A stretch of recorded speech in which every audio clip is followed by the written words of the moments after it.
Namo tassa bhagavato arahato samma sambuddhassa. Namo tassa bhagavato arahato samma sambuddhassa. Namo tassa bhagavato arahato samma sambuddhassa. Appamado ko brahmana eko dhammo ye ubo attoyo samatikkaya tittati titta dhammikang cheva atto samparayiko chati. Dear devotees, during the last few talks, we took the basic theme as the diligence, and we allocated few talks to see the benefits of this diligence on the worldly improvements, specifically on the morality training and some of the concentration training. And towards the last talk, we were touching the subject of insight meditation. And on the same theme, today I thought of discussing how the diligence leads to the insight knowledges. With the background of the last talks, we have to, at the outset, have to understand you must have your morality straightened, and you must have a basic correct view. With that, if you are going to practice insight meditation, usually present-day teachers advise to take it up with three kind of frontiers. One thing is doing the insight meditation in the sitting posture. The second one is with the walking meditation. The third frontier, working with the mindfulness in day-to-day activities. Out of these all three aspects, the concentration is much easier developed in sitting meditation, and many understand meditation equal to sitting meditation. But last time also we tried to see the importance of walking meditation, whereby the concentration is little difficult to earn, difficult to straighten when compared with the sitting, but that concentration that aroused in the walking meditation is much more durable than what you get in sitting meditation. And further, that can be easily adaptable and applicable to the day-to-day affairs also. Whatever may be the methodology you are using, the very early, at the early part of your meditation, you are aiming at mindfulness and the concentration. So, to see how the diligence leads to develop the mindfulness and the concentration in the sitting meditation, generally you are taking up with an object of meditation we call the primary object. In sitting, usually it is quite famous and popular on mindfulness on in and out breathing, or mindfulness on rising and falling of the abdomen. Whatever it may be, both of them, or both the techniques based upon the breathing or the manifestation of the air element. And if you are very diligent to observe in and out breathing, consecutively and uninterrupted manner, slowly you will reduce your attention towards the touching point, whatever it may be, the prominent point somewhere around tip of the nose or on the top of the upper lip. In the case of rising and falling of the abdomen, your focal point may be somewhere around the abdomen or just somewhere around the navel. So that is how you become mindful on yourself, or be here and now, and try to locate the point of attention, and then try to keep on observing, being at that point.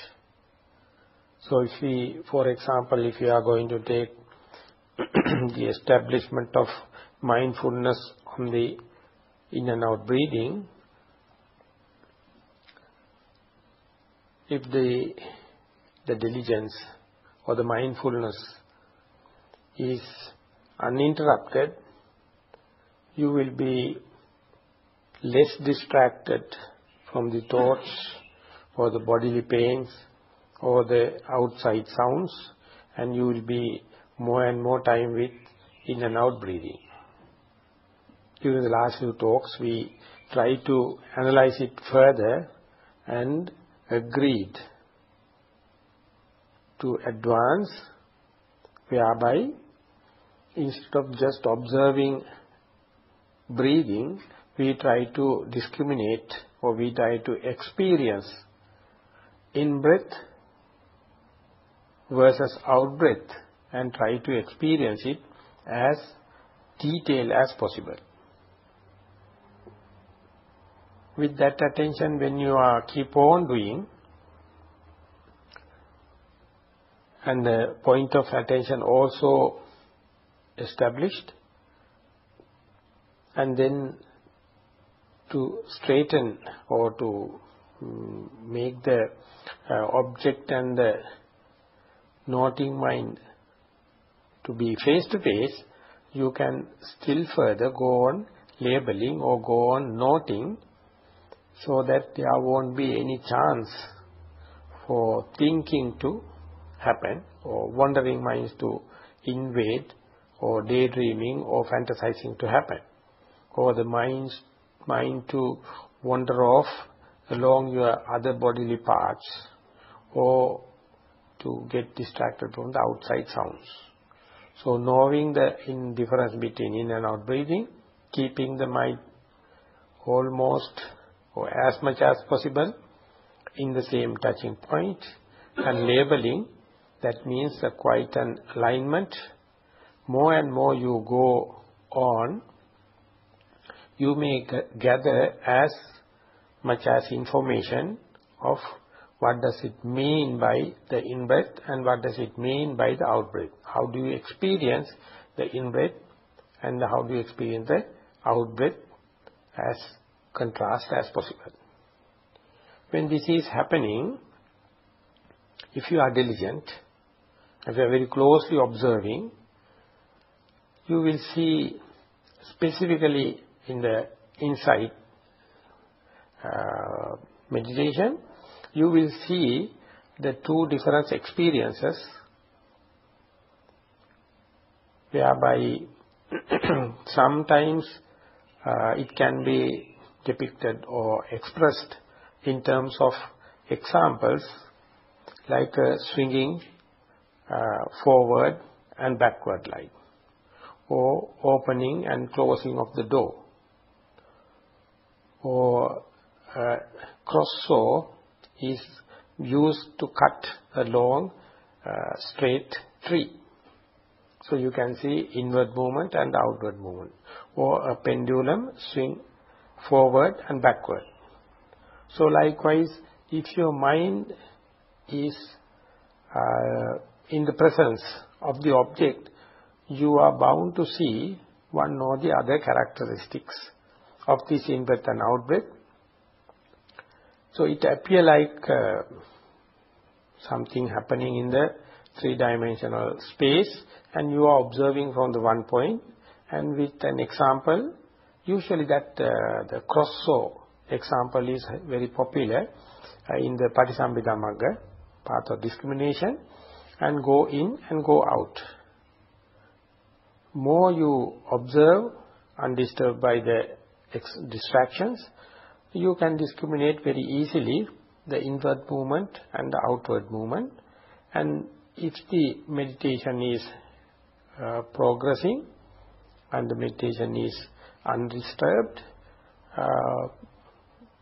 consecutive observation of in-breath and out-breath, you will see it is observation become closer and closer, and then many patterns and many manners of the same example that you observed.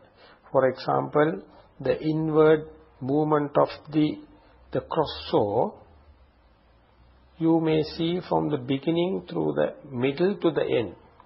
And you may find the beginning is very slow, and the middle it is faster, and then end again it is slowing down, and no movement, and then outward breathing happen like a saw is coming on the opposite direction, starting very slow, and then very faster, and then ending up again slow. Likewise, the earlier you see the shape, and then more observation, it will give the many information further towards the manner. Still you are observing the difference between the in-breath and out-breath. Again, I am repeating, if there are no distraction, if you are continue to see it, later you may find the difference between the in-breath versus in-breath, out-breath versus out-breath, as the time pass in the chronological manner, and more details, and it become more and more momentary and temporal changes. So this is a good sign to say now the observation is more and more closer and more dynamic and more information and less distractions. If the distraction happens, for example, a thought or pain or any other sounds, if the mindfulness is very sharp and if you are diligent to note as and when arises, they are also going to show their transient nature. The thoughts comes, they never stand still. They also have a lot of changes, and even the pain going to experience, they also use its momentary nature. Sounds also comes and goes. That means your basic mental aspects of mindfulness and the diligence is quite mobilized and quite dynamic. Whatever it happens, it appears like very quickly happening. Up to now, seeing the shape of the action or the manner of the action, it is happening just like the physics. There is no spiritual part of it. There is no any religious kind of thing, but still you are becoming closer and closer to the primary object. Or if the secondary thing going to be persistent, you will see these kind of characteristics of the secondary object also. So that means that the phenomena you observe here and now, and therefore your presence towards the phenomena is becoming easy, and more ways and means you may find. So if it is further, diligence is going to progress, when the in-breath happens, for an example, like a saw is coming inward, and you will see the rubbing sensation. And sometimes you may see or feel the coldness or warmness or some kind of stiffness, tensions. So many things are going to manifest. This kind of observation of its natural characteristic, intrinsic characteristics happens with the efficiency of the mindfulness, as well as when the mindfulness becomes steadfast. So therefore at the very early minutes of your sitting, you may just see it is like a soul is going in and out. Further, if you are observe it very diligently, very closely, then only the manners, the fastness and the other kind of thing happens. Still by closing only, you can see their natural characteristics. So, in breath and out breath, you can see, you can interpret in terms of the rubbing, coldness, stiffness, tension, expansions, contractions, like that, many natural characteristics. Same thing you can apply when you happen to see a pain. So sometimes you see it as a stabbing kind of pain, sometimes it appears like a burning kind of, sometimes it's like a cutting, sometimes it is like a twisting. So many the characteristics. Sometimes like a moving up and down, or sometimes appear like many dots, or sometimes appear like a one single dot, like piercing nail or a pin, like that. So all whatever you are going to see, if you are diligent and the mindfulness is steadfast, you try to see more clearly and more obviously the characteristics, natural characteristics.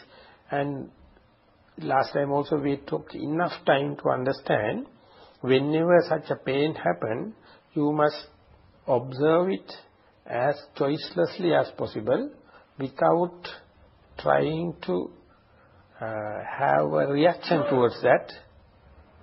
Then only these natural characteristics have enough time to manifest. Of course, in the in-breath and out-breath, the least amount of reaction happens. But when the sounds or pain or thoughts happens, usually the beginners are quite reactive, thinking they are distractions and enemies. Therefore, they are not happy, or they are not open, or they are not indifferent to see their natural characteristics. But the teachers, as well as the Buddha, says whenever something happens, that yogi's attitude must be to see them as closely as possible. If you are having regular interviews, or if you are having open Dhamma discussions or Dhamma talks, you will be renewed. Your advices will be renewed as to keep the observation as long as possible and as close as possible, and to see the natural characteristic of whatever it may be. May be on the primary object, or if other secondary object going to happen. If you are following carefully and obediently, you are bound to see the natural characteristic of all the phenomena. Then only you can see the beginning, the middle and end of any phenomena going to happen. At the beginning, it is very difficult. But with the mindfulness become seasoned, or once it becomes steadfast, you will be slowly exposing to see the whole phenomena in an indifferent manner, in an aloof manner, choiceless manner. Then either in the primary object or in the secondary object, you can see these characteristics. So all up to this much, it is any person, any observer can and verify very quickly, if provided that he is not reacting to the objects. And this is very easy compared with the others, very easy at sitting meditation. But if you are extending the already earned concentration and the mindfulness, and immediately if you can go to the walking meditation, in the walking also you can feel the right leg means when it is moving, sometimes you feel the touching sensation, the hard surface is touched by the soft sole. And you may find the touch is starting from the heel and spreading towards the toes. And sometimes you may feel the ankle or the knees or the hip joint where the pressure moves and transfers upward. All these things indicate that you are really at the object or in this very moment. If you are in this very moment, if you are observant, you are bound to see some or the other thing. In the leg, you may at the beginning may see it as a lever action, like a lever working. But when you are observing continuously, you will see different manners. The first few minutes of the left leg is comparable with the 5 minutes after. Maybe slowed down, or maybe starting very slowly and gather the momentum and again slow down. When you are lowering your legs, you may find starting very fast and slow down at the ground level, or sometimes it is starting very slowly and fast at the ground level, many manners, and then only you will see this hardness, coldness, sometimes inside bubbles-like things, and movements, the effortfulness or effortlessly happening. All kind of the characteristics are bound to come with the continuous observation of leg movements also. And then right leg, and again left leg, again right leg. Like that in the walking also you can experience under your very nose what is happening in each step. And further, if you are going to extend that into your day-to-day life also, any experience throughout the day happen with these two facets. One thing is the materiality, the hardness, stiffness, tension, softness, cold, that kind of thing, and the very other mentality that very discreetly, discriminately understand each other without any mingling. The heat never get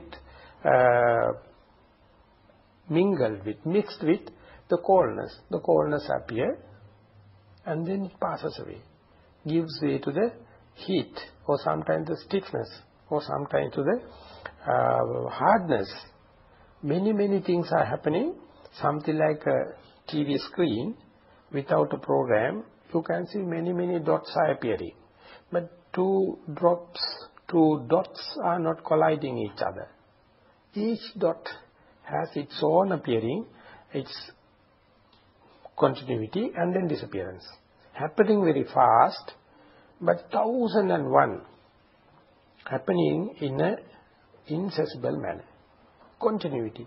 That is the experience when you are when your observation becomes very close and mindfulness is steadfast, and if you are diligent, even in the walking, that is how it happens in the leg. And when you are stretching your arm to take something, or simply when you are winking your eyelids, this is what it happens.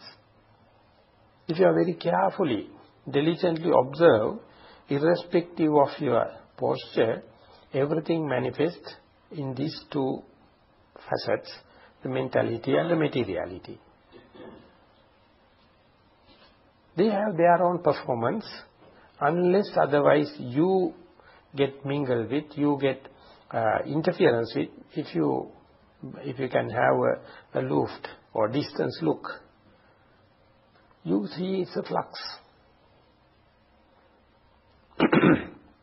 When this kind of sitting meditation if the continuity goes to the walking meditation, from walking meditation to the day-to-day activities, you can have a hope, or sometimes teachers also promoting you to be mindful from getting up from the early bed up to the end of the day, when you are retiring back to the sleep. Beginning it is appear like quite challenging, impossible, because sometimes even in sitting meditation, your mind is not much continuous with the primary object. But with the advancement, the time you are going to see the phenomena in terms of the materiality and the mentality, it appears like a continuous flux. So that is also happening. Just at the beginning is like a snapshot. You see just the shape.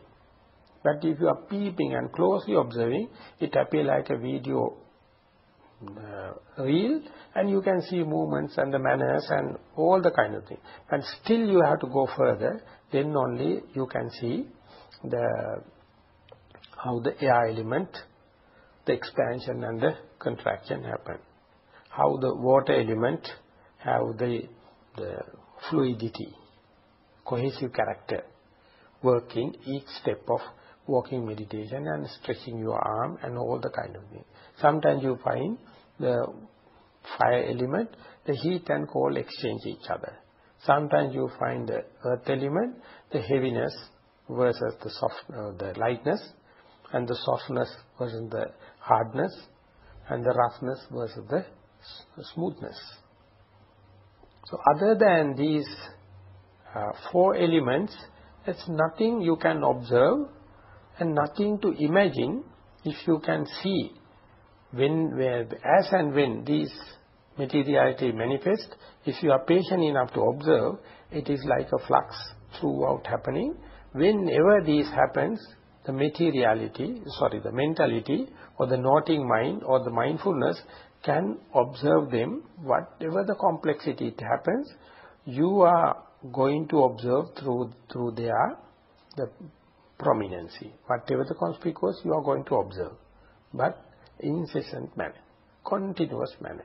That is how the physics kind of observation leading to kind of a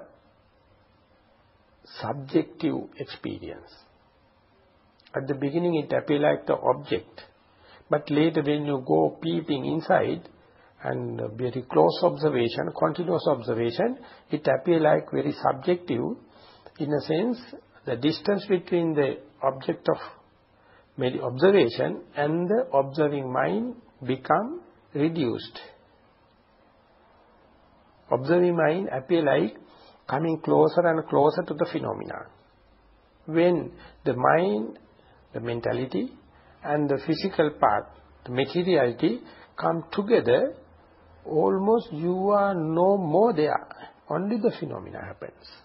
Only the flux happens. Up to that level, it is called, your task is being labeled as, you are seeing natural characteristics of the physicality. You see it as a hardness, stiffness, tension, heat, cold, cohesiveness, many ways. Mentality, the purpose of mentality is to discriminate them and see these natural characteristics of the materiality never fighting each other. They are sometimes representing the heat element, simply represent the cold and the heat and the cold. But they are not fighting each other. They can play in the same stage their own roles. They are individual, they have their beginning, their middle, their end. And the mentality also won't get mingled and have a very mindful look, diligent look. When this is happening only, the objectivity change slowly into the subjective thing, and then onward your mode of meditation changes into the real vipassana, and there the Sankata Lakkana. Sankata means that conditionality slowly comes to know. Instead of you think that I am walking, or I am breathing, or I am eating, when the observation become very close, you see the walking happens, you just observe. The eating happens, you can just observe. The breathing, of course, it is happening, and that also without getting manipulated, without getting involved in, you can just see the breathing process. Like that, you may see from morning to the evening, the flux goes on. Continuity is there. Throughout there, it is like a flow of water or a river. Whatever the complexity, each and every moment or thought moment, you can see the observing mind and the observed phenomena or materiality and mentality going to happen. That is the point where whenever you see mentality and materiality very clearly and very close observation, it is happening like a flux. Without seeing, or in a sense, without coming into the present moment and facing the object directly or under your very nose, you will never come up to that kind of experience by reading or by imagining or by wish or by the bless of your teacher. Nothing. You have to be very observant. At the beginning, it appears like something like physics, measuring and three-dimensional things, and or spatial. Slowly, it becomes a temporal, the momentariness, and further, you have to be very diligent and you have to very close observation, and then only you can see from morning to the evening, it is flux happening. So therefore, unless otherwise you in the very present moment, or you become diligent, you will never see the phenomena in terms of mentality and materiality.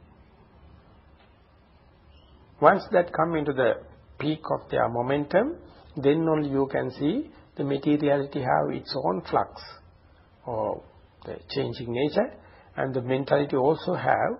So they are running. Whatever the way, whatever the viewpoint, whatever the vantage point you are taking, there is nothing mystics. There is no black box. There is no unverifiable thing. But if you are negligent, if you are not mindful, and you will not see the beginning, the middle and the end of any phenomena, then many black spots, many mystics and many mental projections of you, and then only your involvement happens, and then you have to either prove it or disprove it, then you get involved. And then many theses are necessary. Many explanations are necessary. But if you are lucky, or if you are diligent and if you are mindful to see the phenomena from the beginning to the middle to the end, and no need any kind of interpretation. Because you are in it, and you are at it, and you can see it is happening. And it leading to the next moment, thought moment, is also the same. Whether it is a sight, visual object, come and impinge into your eye conscious, the eye sensitivity, and the eye consciousness happens, and that is also happening in the same flux. And now I am talking, the sound waves goes and struck on your eardrums, and then continuity of the sound waves comes and hit. And throughout that, the eardrums get titillated, and then the consciousness happens, you become listeners. And I am becoming a talking. And the smell come, and the nose become, and then you feel the smell. And the taste come and stuck in your taste buds, and then you start feeling the taste. And in the in-breath and out-breath, come and touch on your skin. And if you are really at it, and if you are really observant, you can say the rubbing sensation. There is nothing unobservable, nothing unverifiable. You can see the beginning, middle and end, and you can see within one in-breath, there are a lot of in-breaths. 1001 in-breaths. Each one is manifested by either rubbing, or cold, or heat, or any other stiffness, tension, movements. All of them get together and make one phenomenon called in-breath. and then the out-breath starts. And the same phenomena. In the thinking also the same. So all the 6 faculties, these changes are happening without a rest. So if you do not know what is this phenomena, and if you have no any control, so that mind goes to once the consciousness, and then to the ear consciousness, and then to the nose, tongue, like that. So you can't account it for, you are not clear about what is happening. That is why at the beginning, at the beginners, we are asked to close our eyes so that there are no transaction at that faculty, and try to asking us to go to a silent place so that we can keep that also as close as possible, and no smell, no tasting or no talking, and only the body. And once you understand, in the sitting this is what happens in terms of in and out breathing. In walking this is what happens in terms of left leg and the right leg. And in the day-to-day activities, when you are walking and when you are talking, when you are eating, taking a bath and wearing your clothes and all the kind of thing, throughout this happen. And that is exactly applicable to the other senses also, but they are very swift. They are very tricky. That is why the body becomes the base. Kaya anupassana, contemplation upon the body as body. So once you exposed, once you come to know face to face with this flux, you understand next day also when you go there, you have to start right from just seeing the shape. And through that higher degree of mindfulness, you will see many manners. And seeing the shapes and the manners, if you advance further, then only the flux, then only the natural characteristic you can see and their manifestation. And with that momentum only, that you can see the person sitting in front of you may not be a good meditator, but within him also happening the same thing. Whether you are a Buddhist, whether he is a Buddhist or not, whether he is very skillful in the theory or not, it is what it is happening exactly. And whether you are meditating or not, tomorrow, that is what the same thing happening. That was the thing was happening throughout also. This kind of deduction or rationalization or inferential, enormous thing can happen the very moment you are trying to see a phenomena in terms of the beginning, the middle and the end. That cannot be, I am repeating, through the theoretization or rationalization or the psychological thinking or by any means. So you have to be face to face with the object.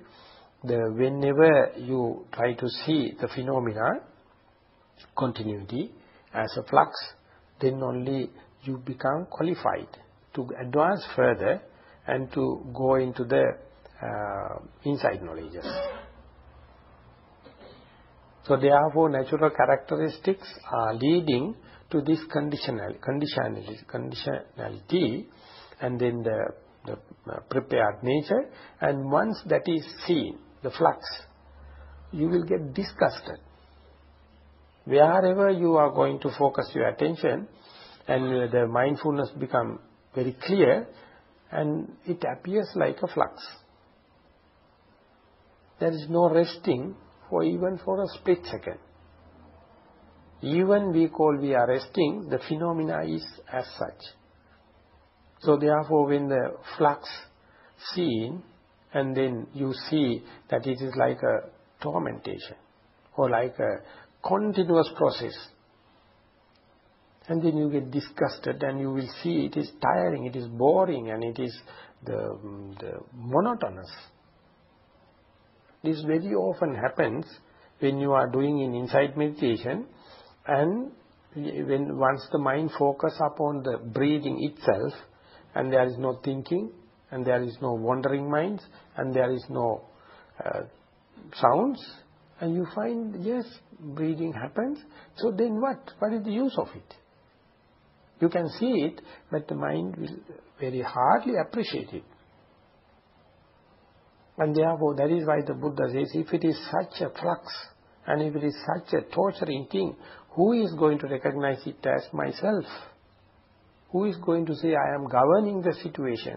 Who is going to say that I am the resident of this place? So I have any executive powers. So much, if you have any kind of that kind of entertainment, so much so you have to observe it to the last moment where you can say it is a natural phenomena. It is a law, universal law. You are just a passive observer. Once you come up to that stand, then you see that nature of suffering, which was so much that you felt that you are responsible, and you feel that is your responsibility to alleviate this suffering, and all the kind of will give up. And you will see this very suffering is the truth. Whatever the measures we are going to do, the moment you are ready to accept it, that will become the highest bliss. The human mind can understand that very torturing nature. Of course it is torturing, there's no one will deny. But understanding that under the nose and in the very moment is the highest knowledge you can get. And it's quite a relieving thing. So that never takes place unless you see the flux at the beginning. Once the flux comes to know the impermanent nature, the suffering nature, and the non-selfness will slowly manifested with the time. So at the beginning, when you observe the natural characteristics, you only see the individual characteristic of the earth element, the fire element, the water element, and the air element. And the individual characteristics of the feeling, the mentality of feeling, the contact, the perception. But when you come to the flux, materiality and mentality is going to give a kind of similarity. Each phenomena has the beginning, the middle and the end. Ultimately, you will be ending up saying whether it is materiality or mentality, everything has the same three characteristics of impermanence and the suffering and the selfless character. Therefore, the early part of the meditation is very colorful. 1001 phenomena have their own natural characteristic, and they are intrinsic, they are personal, and they are time specific. But when you close the observation and the phenomena become closer and closer, you find they all have the common characteristic. The samanya lakkana, that is, all are in flux and all are in a torturing nature. Not resting even for the split second, it is going on. And if someone clearly, really understand that, no one will understand this as the soul. No one will understand this as the self. And that is the way of alleviating of this very heavy burden. So therefore, in the insight meditation, once the diligence really mobilized, the most important part of meditation is not that of the latter part of the impermanence, suffering nature and the selflessness. They are naturally will manifest. But the very early observation to see natural characteristic as and when they arises is the responsibility of the yogi. That is also, you are starting with the easiest faculty, that's the body. As body. And there you have to be really observing, closely observing. That is how the diligence become the crucial aspect of the spiritual development. Of course, in the early talks we discussed that must be mobilized towards your spiritual, your moral characteristics also. That you have to practice the concentration. Exactly, it is valid. But when it comes to the insight meditation, that the diligence have the highest performance, and the most important part is the very early alignment of the object of meditation and the observing mind. So insight meditation teachers, they are always asking yogis to straighten up the early parts. So therefore, have open discussions and have interviews and listen to this kind of talks only. One can get the shortcuts or least frictional path to come as close as possible to the phenomena. Otherwise, the imaginations or daydreaming or any kind of thinking or conceptualization will waste time. That is, you are definitely not in the present moment, and you are giving the more value to the inferential knowledge rather than the direct experience. Then it is appear from the inside point of view, it just we can say it's a wastage of time. So therefore, the very early few minutes of your sitting is very, very crucial. You must know very clearly what is the object of meditation in sitting. What is the object of meditation in walking. And whenever day-to-day things happen, what is happening most prominently and where you should pay attention in terms of mindfulness. If it is so, hardly any difference between sitting to the walking to the day-to-day activities. So therefore, the early arrangements or early alignments of these diligent effort and the mindfulness and the concentration and the wisdom is very important. Once they aligned, once they come up to the proper speed, they gather the momentum. And then you develop the faith upon your own practice. And the faith gives rise to the energy. Energy gives rise to the mindfulness. Mindfulness to the wisdom, the concentration. Concentration to the wisdom, like it goes. So whenever you are sitting, you must treat yourself as a beginner.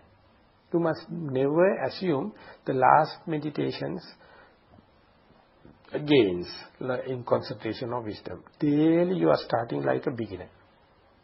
Today only you are starting breathing. Today only you are going to see the in-breath versus out-breath. When you are walking, just like a baby, you are just try to walk. And try to experience the range of experiences in one step.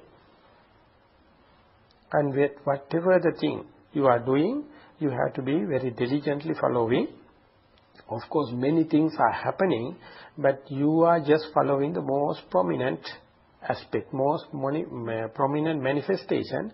Along that, when you go there, ultimately the very body that we have taken at the Kayanupassana will give the secret, and ultimately you can easily apply it to the what is happening in the eye and the ear, and the nose, the tongue, and all the other aspects. So therefore, whatever you do, you have to do it very carefully. That means one thing at a time, and that done well. For that, the alignment, understanding what is the responsibility of the yogi and how to note and what to observe and what to report to the teacher is very important in this insight meditation. May be something different in interpretation, in the concentration. That is why last time we took time to see whatever the phenomena happening, the seeing, hearing, wherever there are the strike element and the base element and the ignition element.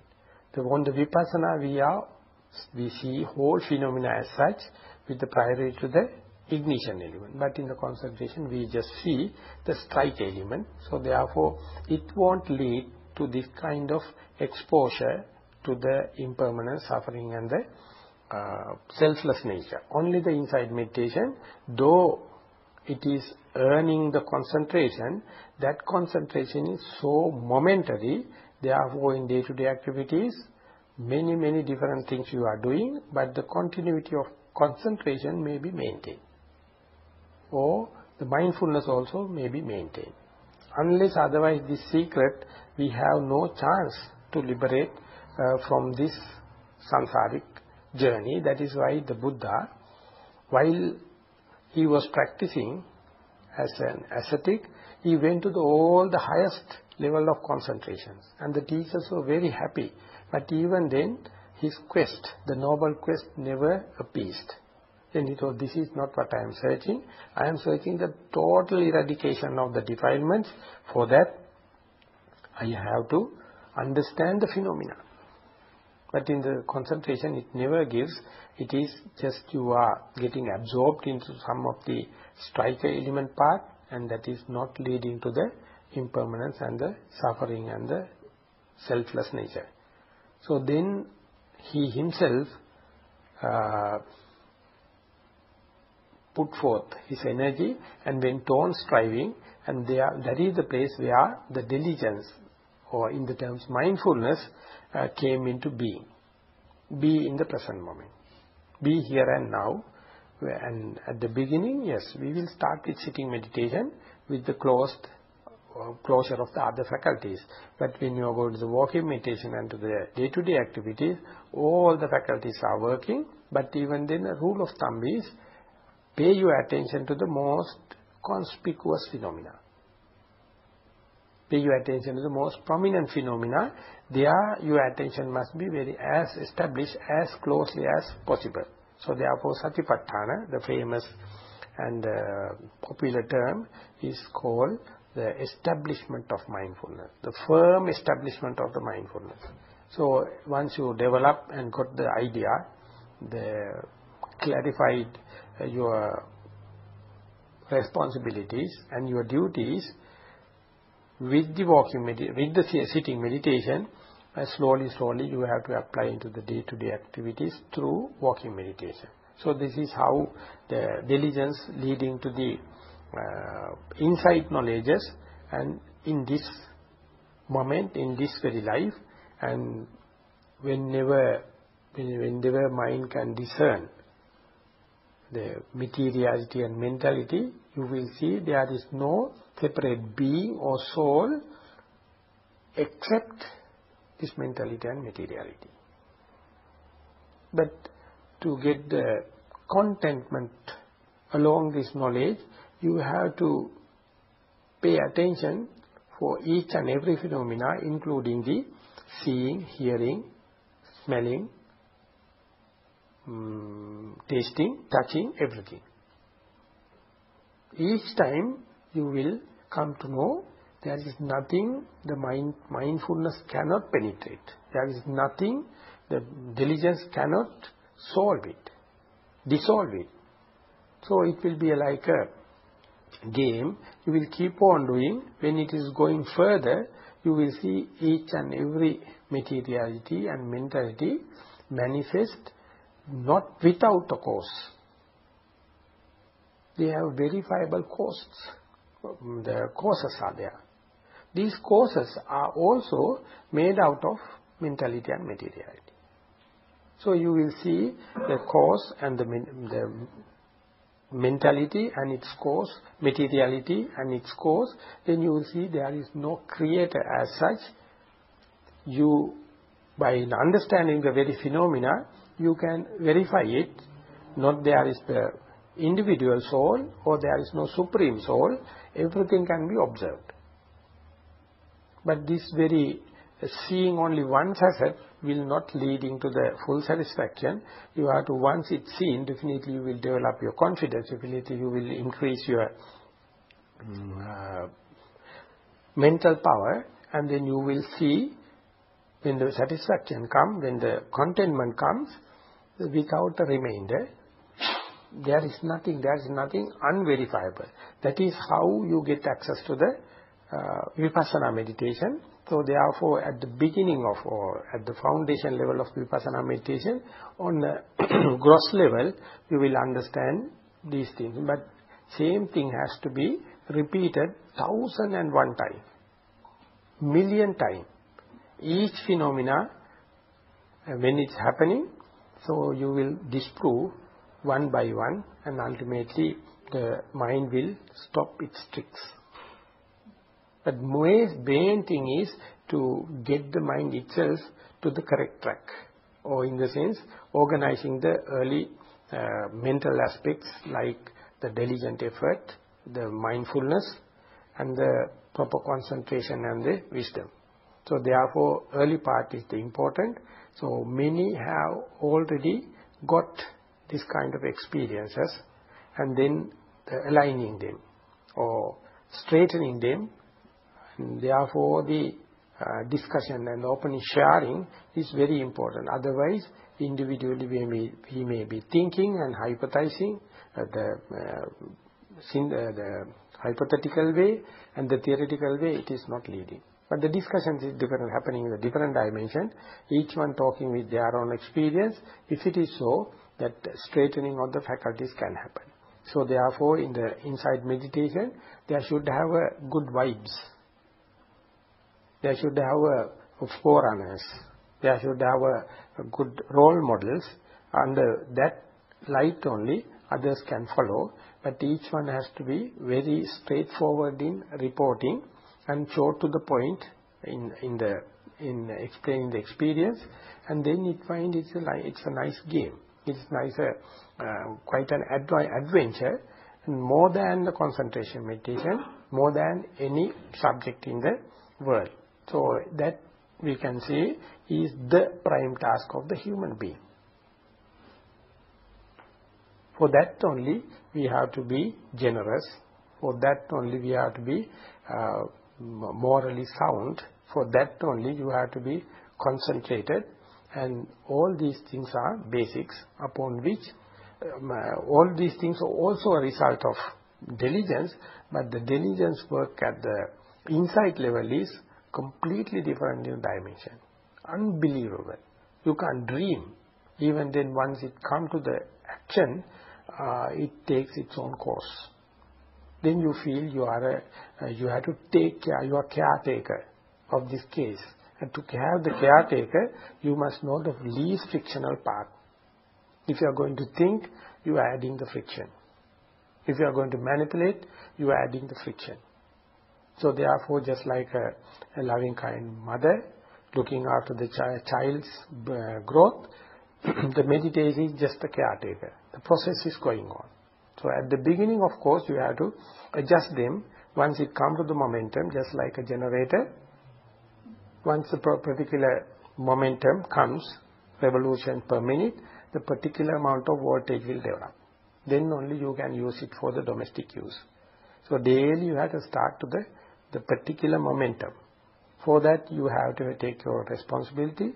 Once the vipassana or insight knowledge has gathered the momentum, you can see it's a different phenomena, and your responsibility is to maintain undisturbed process. For that only the importance of diligence happens.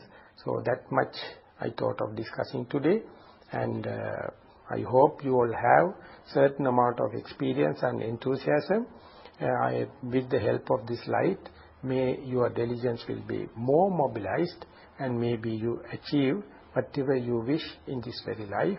Thank you very much for this participation, and still I would say that I have taken about 55 minutes, so a few minutes I still can allocate if there are any unclear points or any discussions or any statement has to make.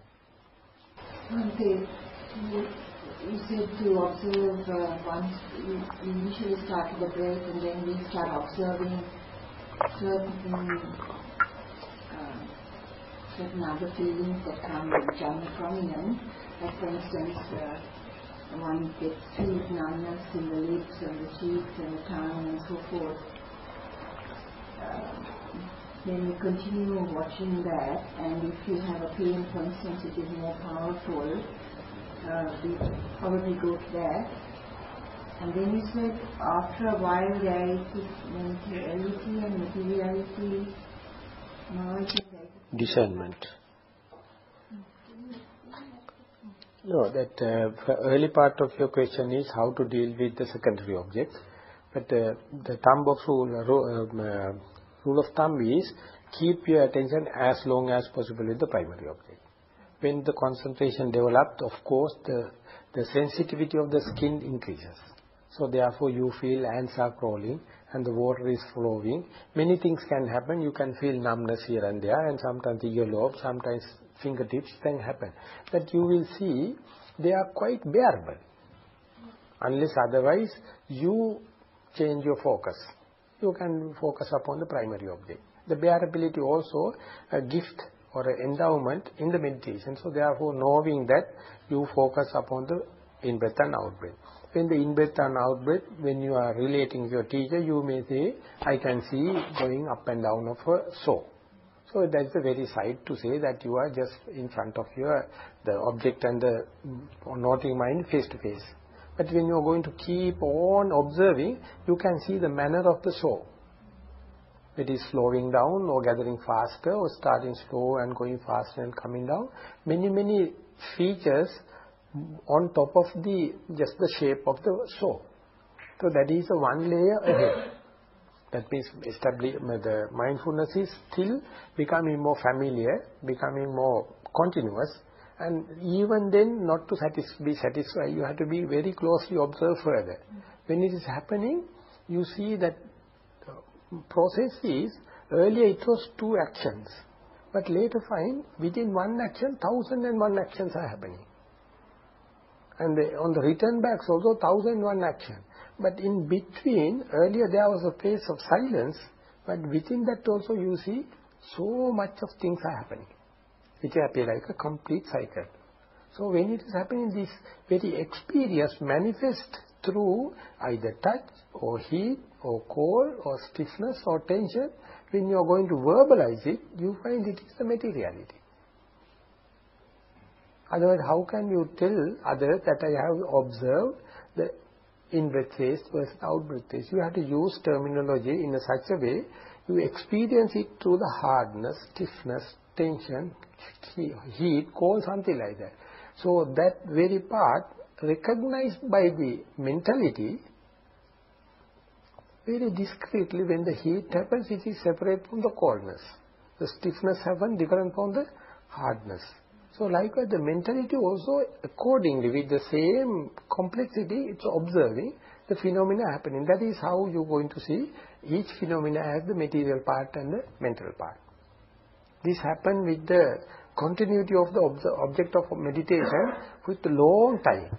Unsatisfactory kind of observation, close observation only, leading to see this material part and the mental part. You are not projecting, you are not theorizing. So you let the phenomena to manifest again and again, 1001 times. Then you see knowing and what is happening and very knowing. These are the things we call the materiality and mentality. Then when does it become, you said you use the word flux, then it becomes flux. Is that when you have defined that mentality and materiality, then is that what you call the flux? No, and later what happens is, the mentality and materiality is coming closer and closer. You feel like charging, electric charge like. You are coming to an electromagnetic field like. And then once it is almost like touching each other. The observing mind and the phenomena. And then you are no more. The momentum catch. And it is taken a shift. And they are the flux, that is the only term you can use it then onward. Otherwise you can see 2 facets now. So simply in the in and out breathing, when you continue to see, earlier you find the difference between the in-breath and out. Ultimately you find there is no difference between in and out breathing. Not only that, there is no difference between the breathing and the observing mind also. So when these 3 come together, that is the point you are jumping hurdle towards the inside side. Till that you are just organizing and aligning your machine. Once then aligned, then you can start in the main field. And then onward, hardly any person can stop it because it is in such a momentum, and then it goes to the inside knowledges. Up to that level, of course it's a huge amount of alignment happen. They are not recognized as the original inside knowledge. They are preparated kind of. Something like a foundation underground. The building is upon that. Something like that, then on the vipassana knowledge is going to catch. And there only thing you have to say, don't disturb the phenomena. Let it unfold naturally. You have to take care about the phenomena. There is nothing to do as such. But if the external thing happen, you have to, just like a mother taking care about the sleeping baby, not to come the mosquitoes to come and sting or something like that. So, and then onward it is like a hobby. I mean, you can really entertain it. But the early preparation is so costly, so taxing. Each day you have to do. And today you will be end up with full success, and tomorrow again you have to start from the zero level. So that is why once the momentum taken, you have to take it for as long as possible.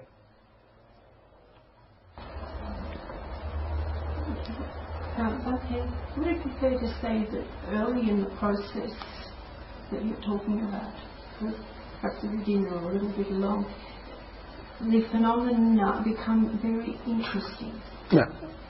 One wants to watch with, I won't use the word passion, but one really wants to watch. As if you get wound into it. Yeah. And in a sense, you have a choice, but you don't want it. You don't want it. That is called inalienable and unalloyed. The experience is unalloyed. Yes. It's by pure itself. And you feel unalienable. You don't feel like going out. No. So that is the phenomena. But I am very cautiously I make a statement. If you are mentally unbalanced, you will get frightened. You can get frightened. Yes. So that is a very dangerous point. That is why I say the morality is backing you.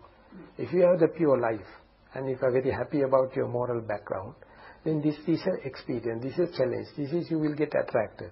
You feel like adventure. Otherwise, it's a hell. It's completely negative. And day and night you will go to the teacher and say, I am getting sweat and I can't sleep, such a thing happened, and all the kind of things. That's if you haven't done the ground. That's if you haven't done the ground. Yeah, that is the moral support and all that. And I am pretty sure many of you would have passed this. But no one recognizes this as insight. You get frightened, or you get change it, or you get thinking about, and then you stop the momentum. So giving talks and the discussions and the interviews, when it is happening, please let it happen. Don't interfere. And be brave. You are the son of a Buddha. You are the daughter of Buddha. You have rights. Please let that thing happen. But many people get interfered. They never expect that the thing happens so quickly. Or if they have mental upsets or physical imbalance situation, they will think something gone wrong. Or either my mindfulness dropped, or my concentration go for a 6. So the brevity there is not energy. It's called in Sinhala we call virya. Virya is converted as energy. But vira is heroic.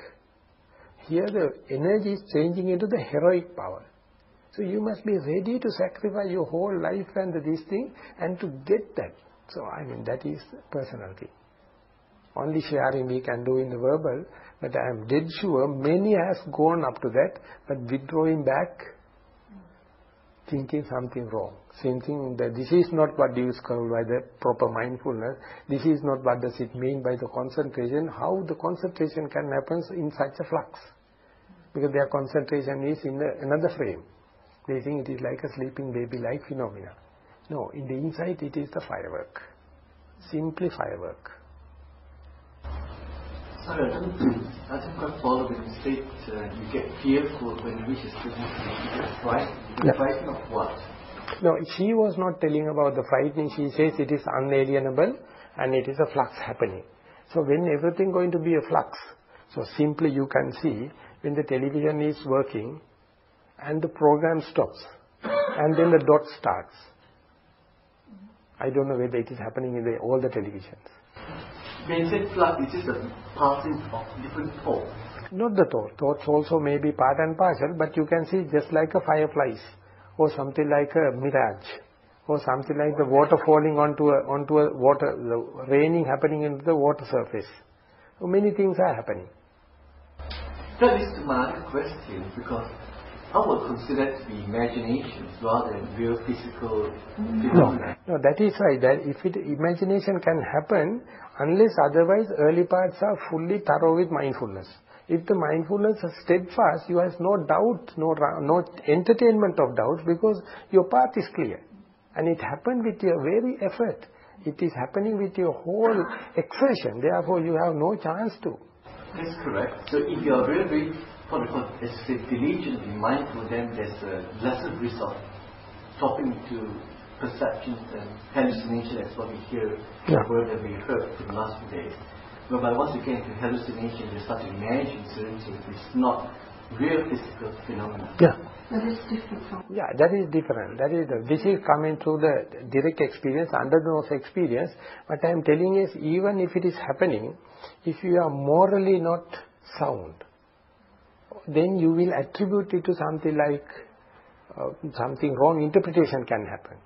Or if you are physically not healthy, even when it is happening, you will not expect it as an advancement, rather you will see something gone wrong, something unaligned, not well aligned. So then very difficult or teacher or something to happen, you have to face it again and again and again. One day, the day you are going to recognize, it will be your endowment. That is not a realization, I am telling you. That is indicating your potential. You can. But again, 1001 time it has to happen for the internalization to happen. Then onward, yogic life is a hobby.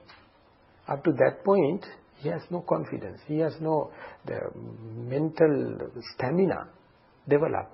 So teachers and themselves has to take a lot of efforts to develop the stamina. Once the stamina comes, once the basic experience happens, it's just a matter of internalization. Just like you take the property and then getting the deed, get the document work like. So it has to go. That part is not serious. That part is easy once the things have been straightened, aligned. Early parts are the most crucial on practical sense. Earlier you mentioned when the phenomena happen, we should not interfere. Yeah. Can you please elaborate what do you mean by interfere? Interfering means that when the breathing happens, if the undisturbed going, breathing becomes slower and slower and slower. Sometimes if you are not sure, you start force breathing to see, to make the phenomena more clear. Or sometimes that pain happens. You can easily bearable, but even then you are going to stretch your leg, and then your interference is disturbing the flow. So likewise, you have to implement, you have to you have to employ your bearable capacity and the detached look or choiceless awareness. They are, of course, common sense, but due to the novelty, due to the rarity of the experience, many times our mind is so reactive. Automatically we are reacting. So you have to be active but not reactive, not to get interfered. That is why it says forbearance leads to Nibbana. When it's happening, you have to let the phenomena taking place. That is, example is sitting by a river and you just see the flow. Don't interfere. Interference means you get wet and the flow will be disturbed. So that's an art to learn. Swami, when we are doing the walking meditation also, then we have to observe the hardness. Is that right? The surface hardness. No, I am not going to say observe the hardness. Just see what does it mean by the left leg movement. If mind get the feedback, try to be with it. It can be interpreted only through the hardness, softness, unevenness, that kind of thing. So that is the language we have taught in the mind. So we will say we are placing the leg on the rough surface and the leg is different. Sometimes you see the leg is soft and you are placing on the hard surface. Like that, each step has its own natural intrinsic characteristics. Each one has importance, equal importance. Each step. So you must be very young, you must be very beginner, you must be very welcome into the each and every step. Then only the whole range comes up to the certain amount of contentment. Otherwise, one step you see and if you know that I know and finish, then next step you are not welcoming. So phenomena is cut off. So you have to keep on doing. When it is happening, each day you are like a newborn baby. You are the next step also, that you are just tottering and try to walk like. And whatever the day-to-day you are going to do, you are welcoming the thing. You are not premeditated ideas this is bad, this is good, or this is, choice is gone. You fresh. But I agree, in the day-to-day affair, this maintenance is very difficult. But in the sitting meditation, more chances. That is why the sitting meditation is simply recognized as meditation. Walking is not. Day-to-day affairs is not. But only the difference is the complexity is different in the day-to-day affairs, but the uniformity is more towards the sitting meditation. Do we have to do it slowly then, the walking, because we are trying to observe everything, or is it okay to just take it as a usual? So my advice is start with the normal walking without any meditation. You just pace up and down and see whether situation is good and path is not crossing others' path, and then slowly try to see when the right leg is moving, how do you experience it, and when contrast to the left leg. That means at least you know now it is I am not the left but the right, and next you see not the right but the left. Like that, mind is gearing to that accordingly, and each time you are experiencing the right, you must try to know, or you must try to experience of what does it mean by touch. What is the mind is, how the mind read it, how the mind comes to know that my right leg is moving. That is how the observation, that is the net result of the observation of the right leg. So right to left, left to right, like it is going on. But there wouldn't be no hard and fast rules necessarily. I mean, sometimes walking meditation can be very powerful. Yes, yes. It's a bit according to the person and the time and the... So in my experience, more than Dhamma talks, I like Dhamma discussions. More than sitting, I like walking. So because I am a very dynamic person. So in the sitting, I find my body is not ready to for longer sittings. But in walking meditation, it makes synchronizing very hard mental action. You go to the walking and then sitting, and then acclimatization is nicely happening. From sitting, instead of directly going to the day-to-day activities, if you do little walking and go there, it is pacing very nicely.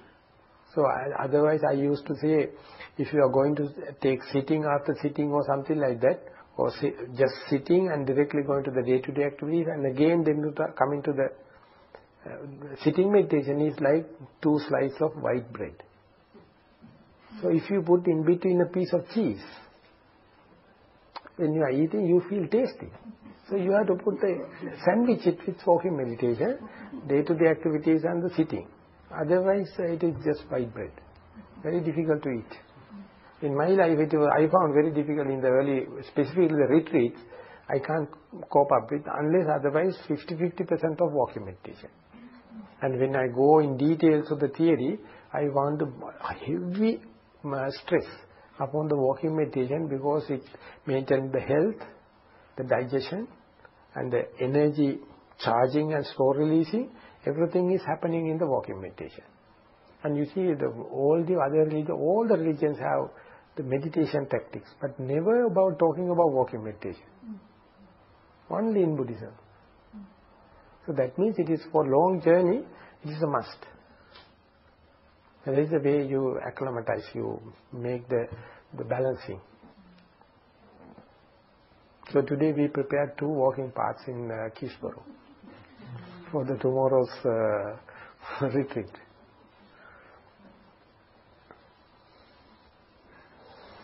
Okay. Sadhu, sadhu. Everyone may sadhu, sadhu, sadhu, sadhu.